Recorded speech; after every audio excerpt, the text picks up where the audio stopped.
Hi everybody, welcome back to our channel. I'm Misty Adamson, the editor-in-chief of On the Bit magazine, and today we're going to be talking about She Who Rides Horses.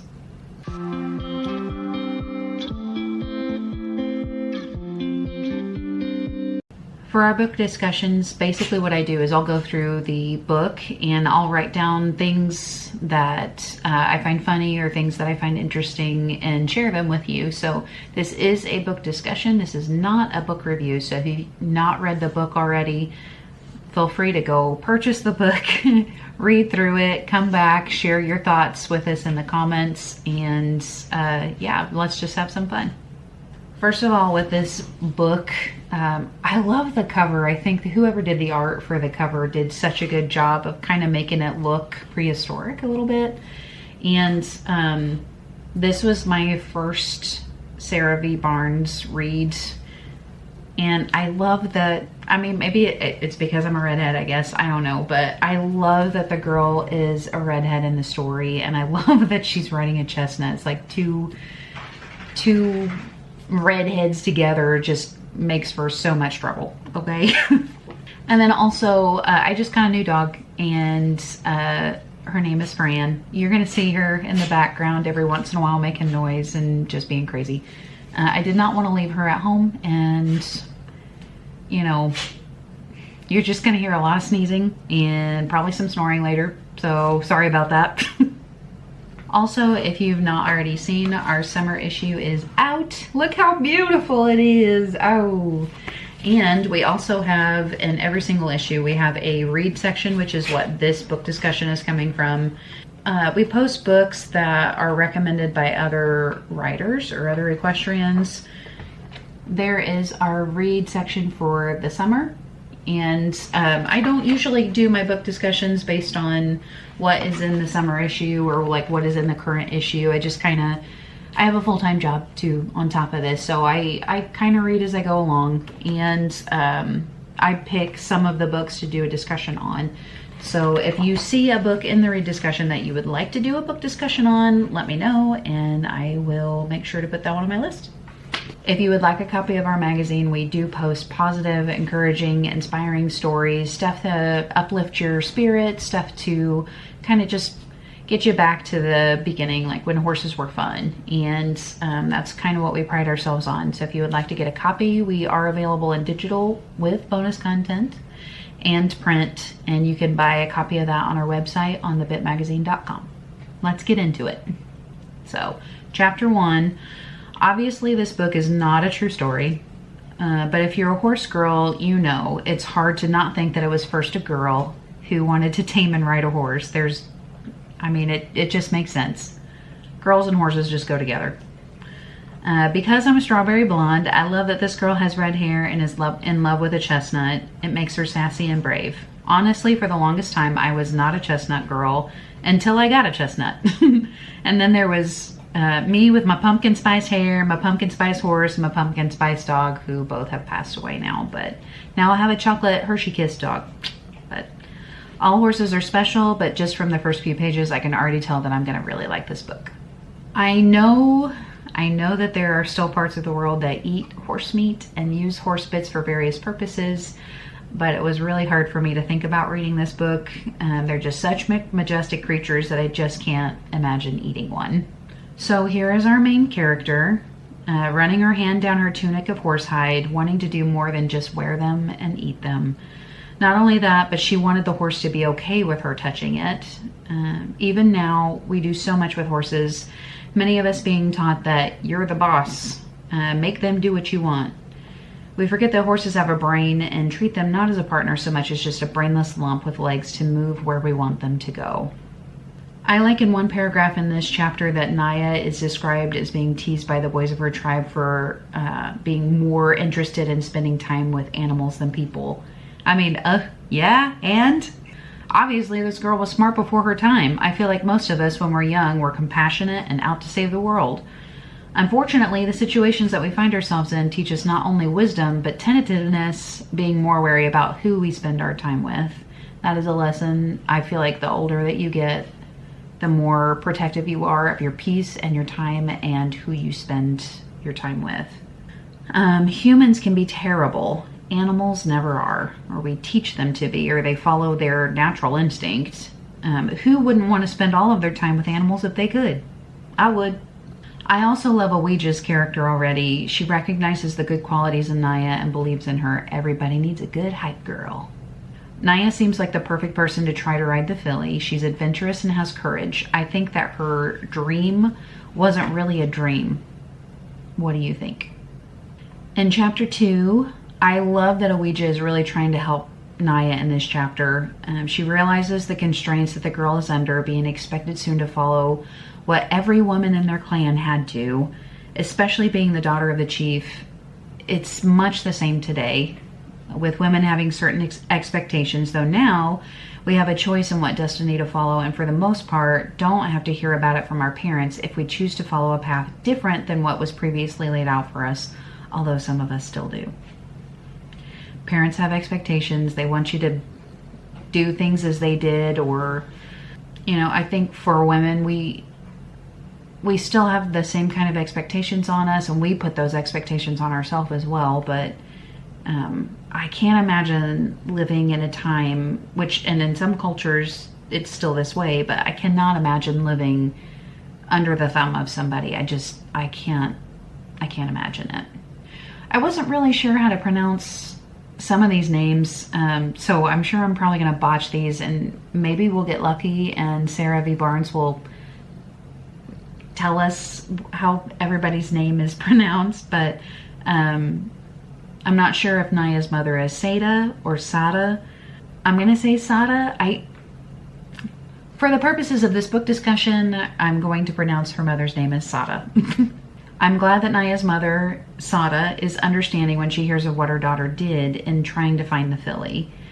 This chapter, we get a glimpse into the tribe, and it just makes me sad. I know things were done a certain way, but this particular passage killed me. Under these circumstances, if a prosperous and powerful man had a son, he had the means to secure for the young man a desirable marriage. If he had a daughter, the young woman could be exchanged for even greater wealth in the form of additional cattle, sheep, and goats, but only at the cost of leaving her family. And then, also, when Sada is holding her daughter, she has the thought that POTUS, Naya's father, would do his best to take into account his daughter's wishes, but ultimately the decision of who she marries and what becomes of her is the decision of the entire clan. I am not a feminist, okay? I feel that men and women both play a part, and I'm so very lucky to be in a relationship where my husband does not try to own me. We both share work and we share equal responsibilities. He doesn't hold me to the typical, we both work, but housework is for the woman. Reading this kind of stuff just makes me irritated that women have, for most of history, been treated as breeding stock and something to be used to barter and seemingly nothing more.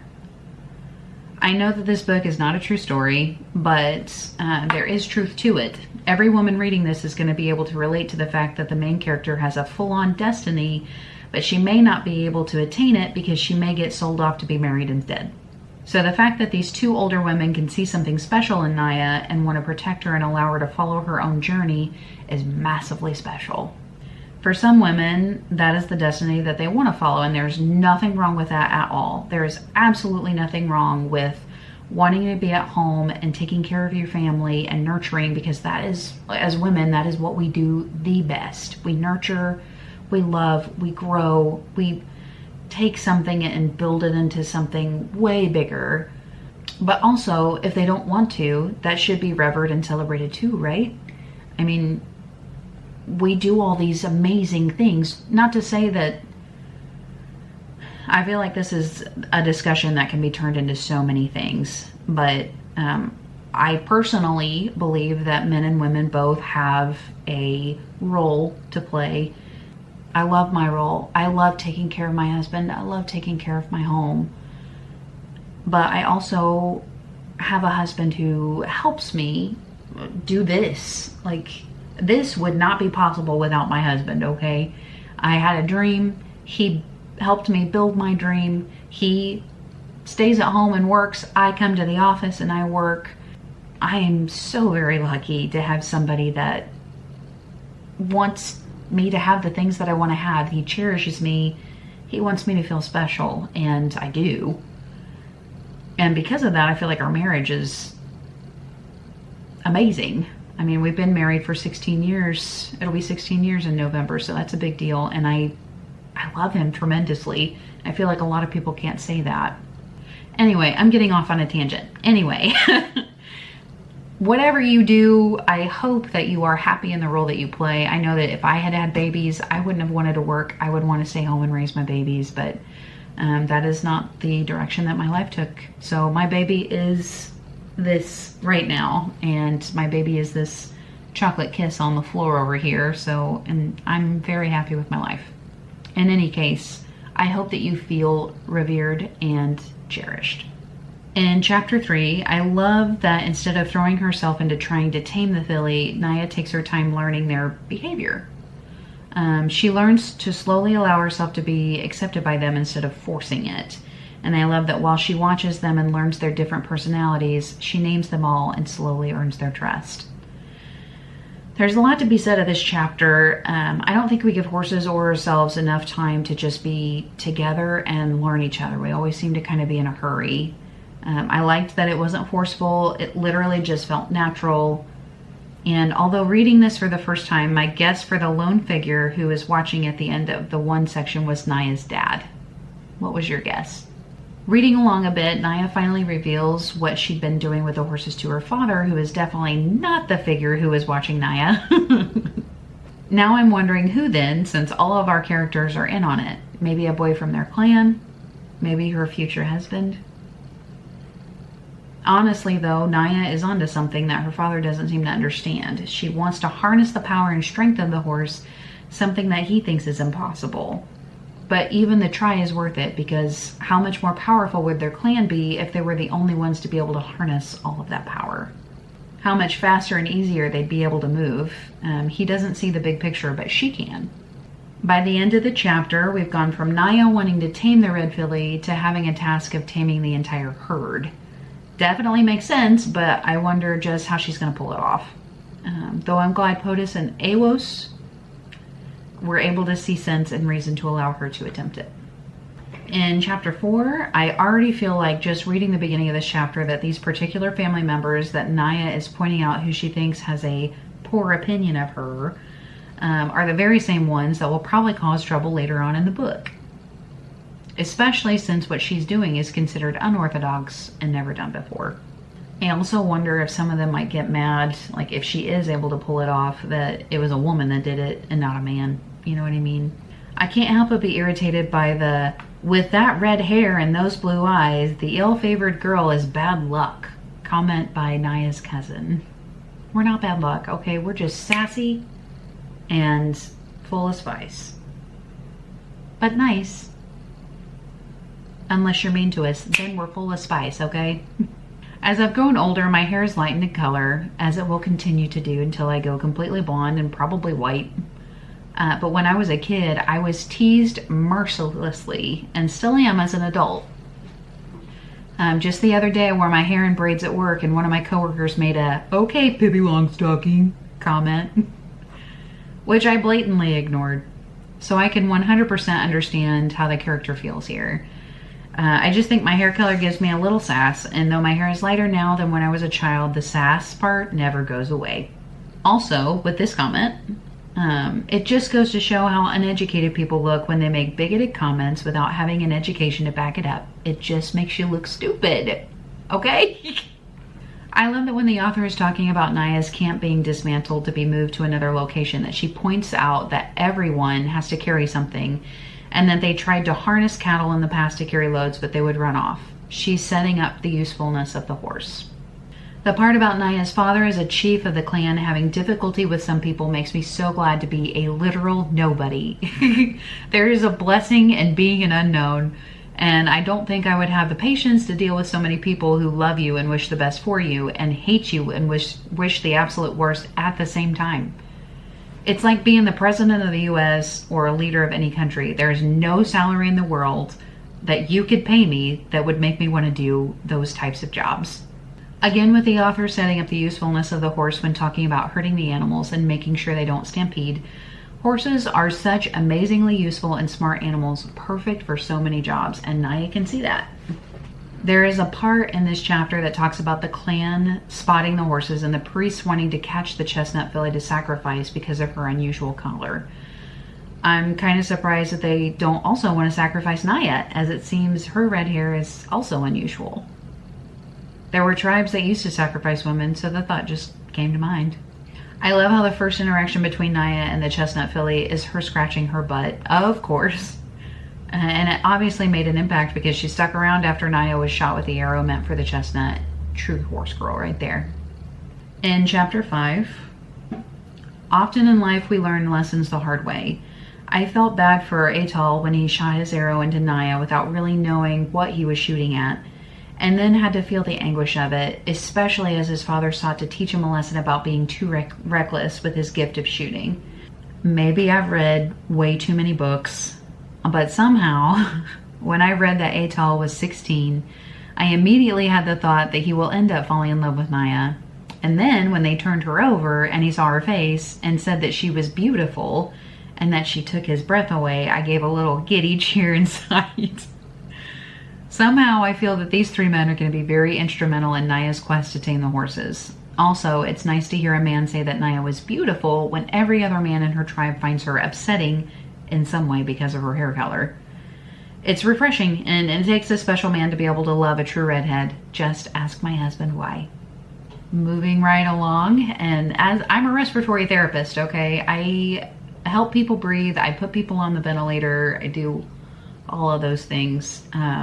So when Atal started doing rescue breathing, I was impressed. I feel that after reading the end of this chapter, I'm again so glad that I'm not in and never wish to be in a leadership position.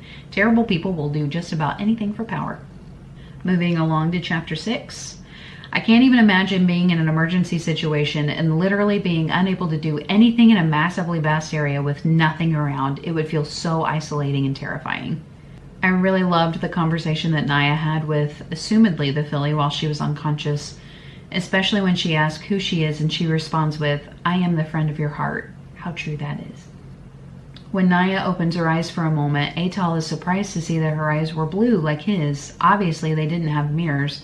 So I guess other than looking at his reflection in a pond or something, he wouldn't be able to see what he looked like, and only had his father to try to describe them. So seeing Naya's blue eyes were a surprise, since he was the only other person that he knew to have blue eyes. Okay, I had no idea this was going to be a love story, and I am all for it. I love the way the author describes Atal's thoughts of Naya as he looks down at her while she's unconscious. The structure of her bones, the shape of her brows, the curve of her lips, all tugged at his insides as though somehow he recognized her. In this part, I thought maybe he was the guy that was in her vision, like the person that was watching her, or that she felt was watching her. The highlights in her hair caught and reflected the colors of the setting sun, and those eyes.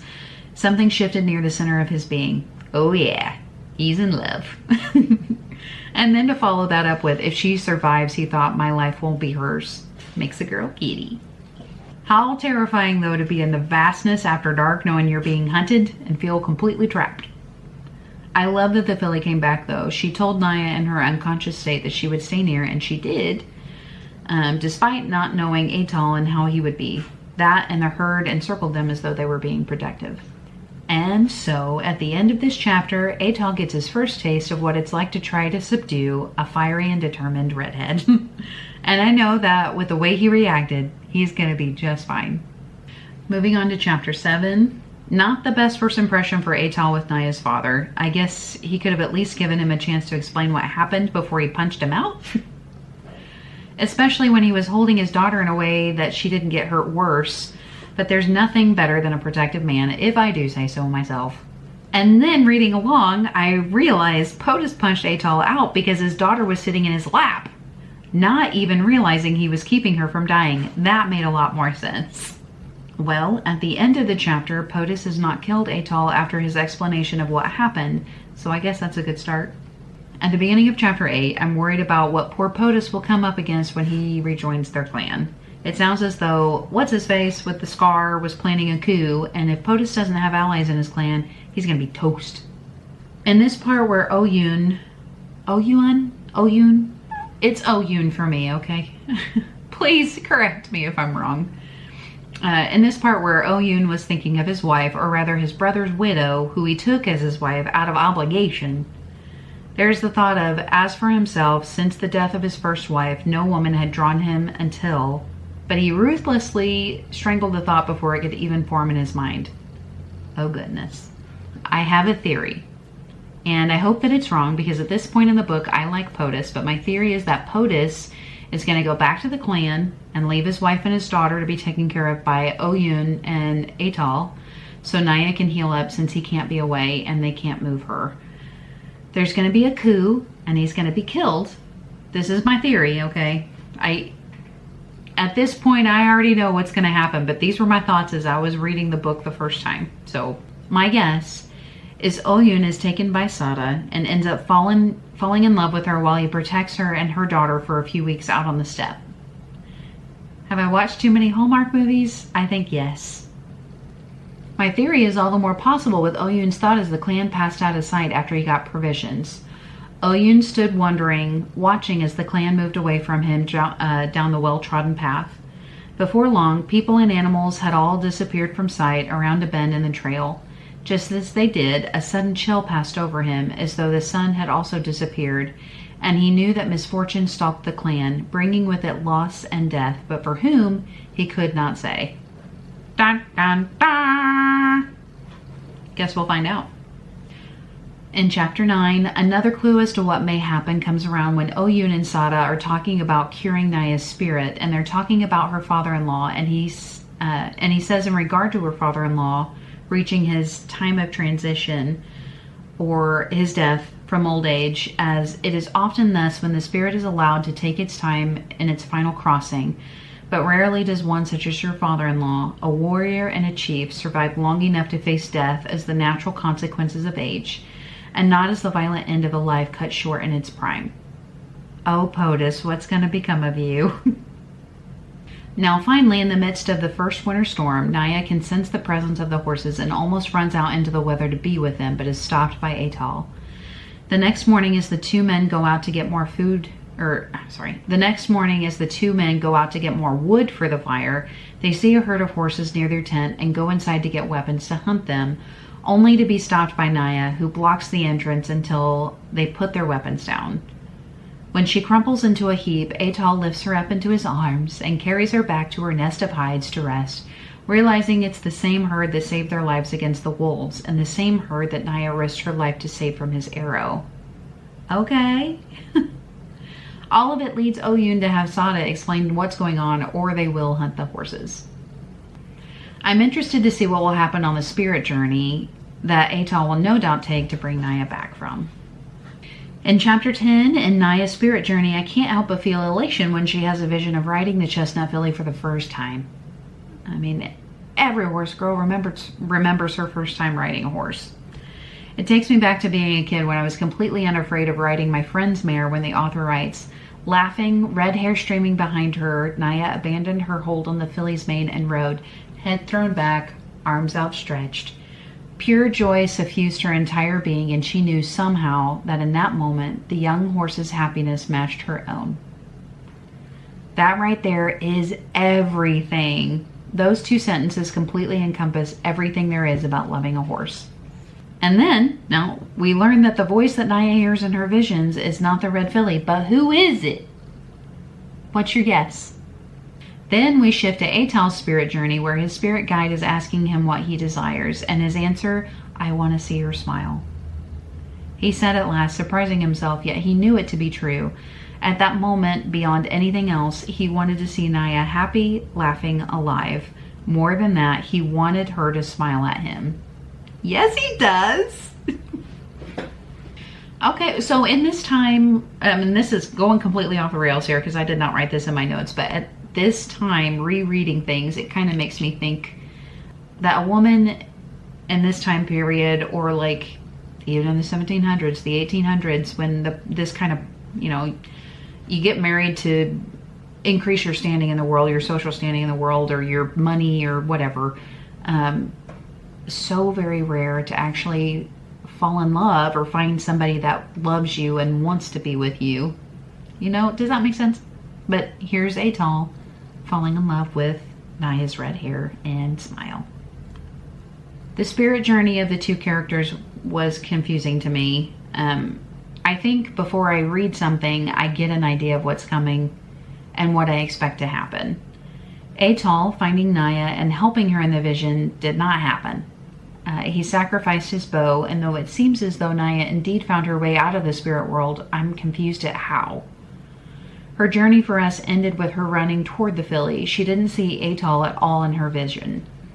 He saw her, but only briefly while she was riding the filly. I'm glad that I'm confused, because I know we'll figure out what happened, but my flabbers are gasted, because what I thought was going to happen indeed did not.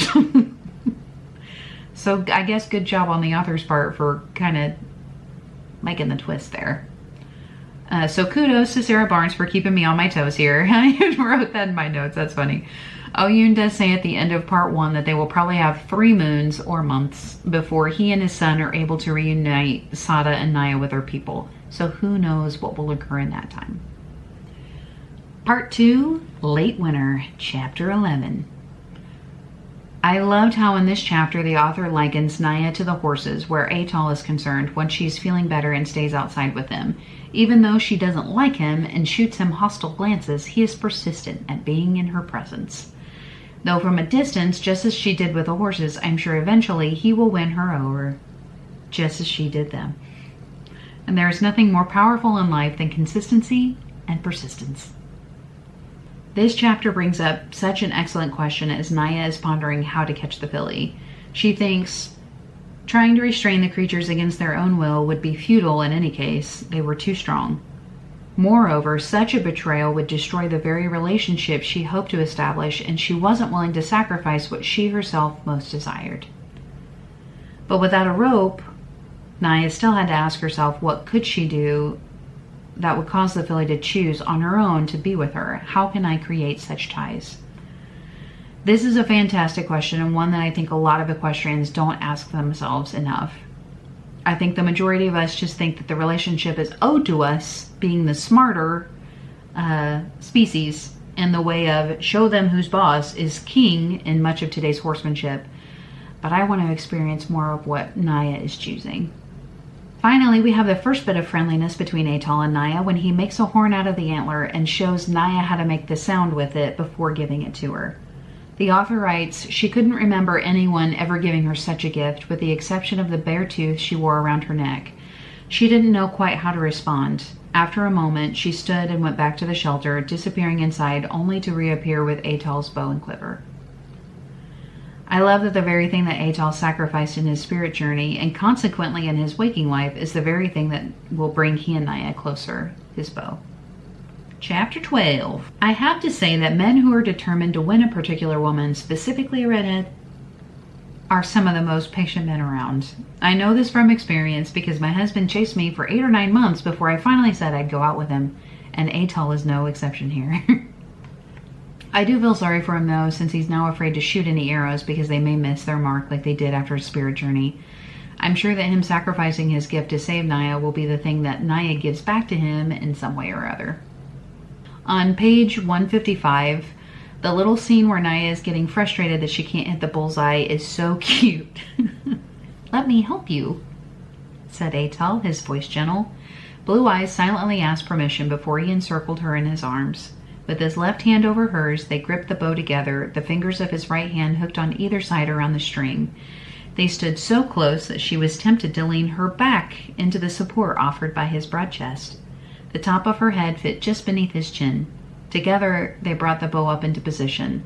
With his added strength, drawing seemed effortless. She could feel the knuckles of his right hand brushing against the line of her jaw. Now close your eyes, he murmured. She complied. Breathe, he said, and she could feel his words tickling the strand of hair at her temple. There is something very special about feeling like you just fit perfectly with somebody, and I feel that way with my husband, but I thought this was such a cute little scene in the book. Just reiterating, she was tempted to lean back into the support offered by his broad chest. The top of her head fit just beneath his chin. With his added strength, drawing seemed effortless. He'd made her feel powerful and protected all at once. And ladies, the right man will feel like this. Someone who literally completes the person that you are. Someone that literally fits everything you are like a puzzle piece. A support and added strength. Someone who sees your strength and adds to it, not someone who sees it and takes it away. I loved this so much. I see so much of my husband in this scene, and I love him so very deeply for all of these things. Every woman deserves a love like that.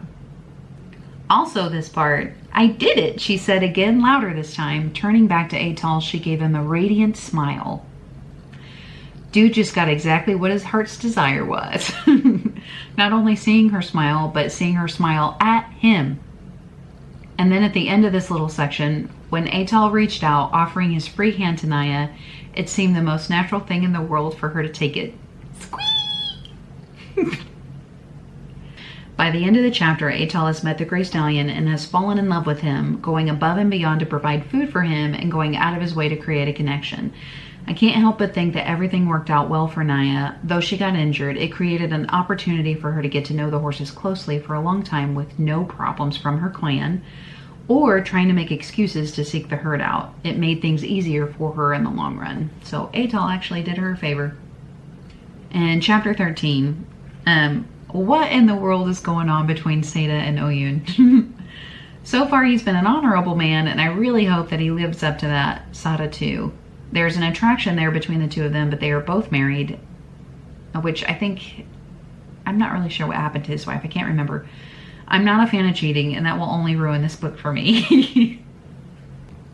The conversation that they have while their kids are out watching over the pregnant mare reveals that Sada is homesick for her own people and unwilling to go with Oyun because she may never come back to her husband. This just cements the idea that something is going to happen to POTUS. And the sweet moment that the foal was born was so fun to read. Good thing that the horses were used to the presence of the humans, or that would have been very tragic. And then I loved the little moment between Naya and Sada after everything was okay and they were going to sleep. Nothing makes you appreciate your mom more than watching a woman give birth. I know this from experience going through rotations when I was in school for respiratory. We had to go through a rotation for everything. Surgery, OB, ER, ICU, like all the things. And the first birth that I watched, I called my mom after I was done with that clinic day, and I just told her how much I loved her because, wow. I mean, I watch women have birth all the time now, and it still just blows my mind. It makes me want to cry every single time that baby comes out and starts to cry on mama's chest. It's such a sweet moment. Chapter 14, sometimes when I read books like this where the characters don't have modern day conveniences like we do, it really puts things into perspective. Literally every choice that these people made was just based on surviving the day. It's not like they wake up and then run over to the little cabinet in their hut to grab some oatmeal. Every meal, how they made it, whether they moved to a different location, etc. Literally every single thing took massive effort. And it was all just to survive. It just blows my mind. We're so very fortunate today to have the things that we do that make life sometimes feel as though it's on autopilot. But I dread the day that something happens that wipes some of it out. It will really sort people into a adept at living and not quite so adept at living categories. We all joke about if there's a zombie apocalypse, would we be able to survive? Would you? In this chapter, Naya is getting increasingly tired from journeying back to her clan with her mother after her injury. I'm wondering how soon she's going to be able to climb on the little red mare, and I feel that with her mother making a makeshift bridle, that will probably happen soon. We learn as we read along that Naya has been having nightmares about riding the red filly, stating all the while she thought about what would happen if she failed, or perhaps worse, if she succeeded. As a redhead, I know from experience that we can be stubborn, but it took Oyun telling her, you must not allow fear of what comes in the dark to stand in your way, which is super great advice. But it took that for her to realize that she had to overcome her nightmares of what would come and be brave either way. Chapter 15. The beginning of this chapter just completely makes letting a horse trust you before you try to push it into something new make sense. Naya had already achieved the trust of the red filly, and though she was scared, she didn't show any sense of rushing into just hopping onto her back. She stayed still, letting the mare come to her and holding out the makeshift bridle to let her sniff it and come closer as she wanted on her own terms. I wish that we would do that more, but I think we just get too frustrated too quickly. But I guess as we read along, Naya, though not in a rush, was also not observant, not seeing that Rada was showing signs of being concerned about what the girl was doing and effectively bucked her off. And she landed, as I always seem to do whenever I've fallen off, flat on her back, which effectively knocks the wind completely out of you. There is something to be said for the, there's little classes that you can take to learn how to safely fall off of a horse, which I need to take one of those. It's been a minute since I've fallen off, but every single time, just flat on my back, every time. I love that Naya did not blame the filly for freaking out and instead realized her mistake and wanted to apologize to her and make amends. Too often I think we get embarrassed when we get hurt and in turn blame others when we ourselves are to blame. Both parties here realized their mistake and tried again. I have to give Naya props for having the courage to not give up after a start like that. And not only that, but knowing when it was time to stop and say, that's enough for today. Chapter 16. This chapter starts out so cute.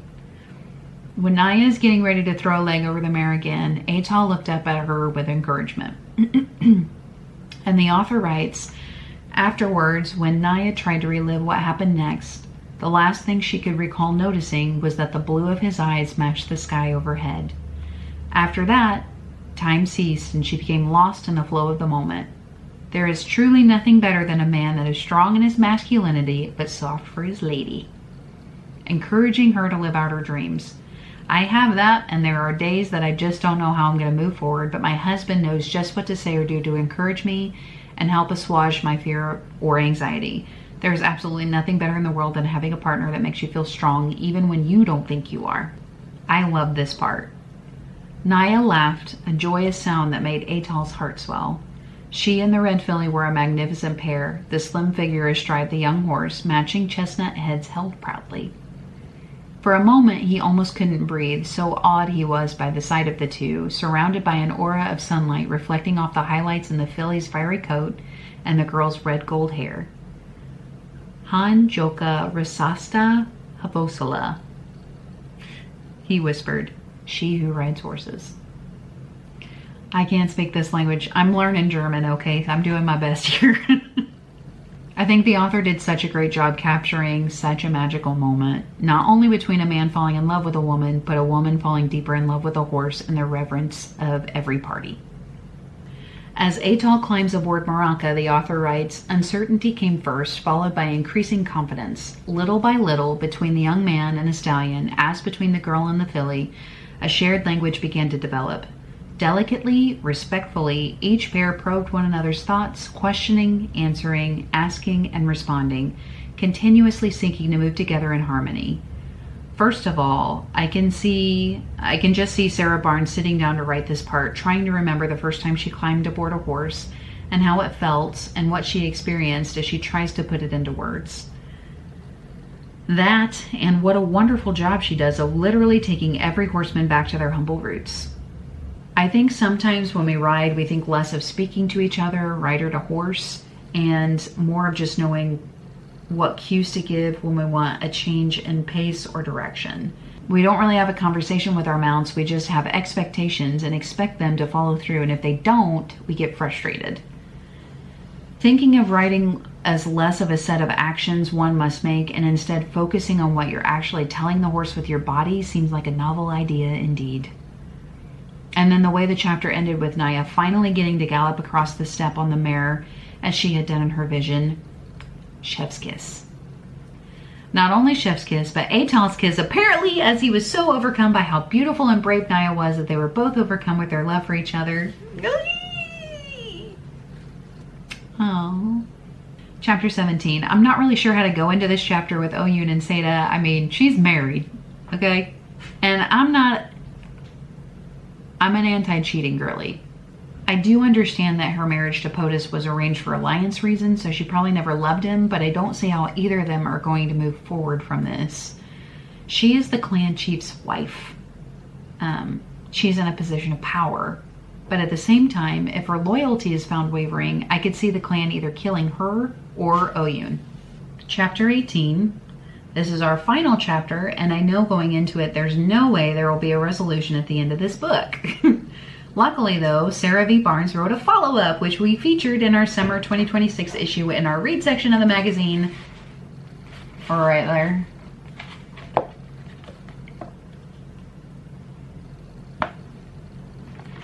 So, we'll be talking about that one soon enough. Obviously, we just can't leave things where they are here, so there has to be some kind of resolution. But, wow. This chapter was terrible. The colt was killed, the horses ran off, Amu was almost killed, Naya is completely ignoring everyone, and POTUS is either cheating on his wife or married another woman while his wife was gone. The dynamics here are absolutely crazy. Sada seems to have mixed emotions on being replaced by another woman and relieved to possibly no longer be the clan chief's wife. There's a lot to unpack here, but unfortunately no answers will come until we read the next book. I'm kind of confused because, I mean, did POTUS leave her there because he wanted to marry someone else? Did he fall in love with somebody while she was gone because... I don't know. I'm confused. Like, it's not like they left things in a bad way. So why would he just go seek out another wife? That just seemed weird. But there's definitely a lot to unpack there that we will find out in the next book. So let me know your thoughts on this book. What parts did you like? What parts did you not like? Do you have any insight onto parts of the book? And then join us later as we delve into the clan chief's daughter. Thanks for watching.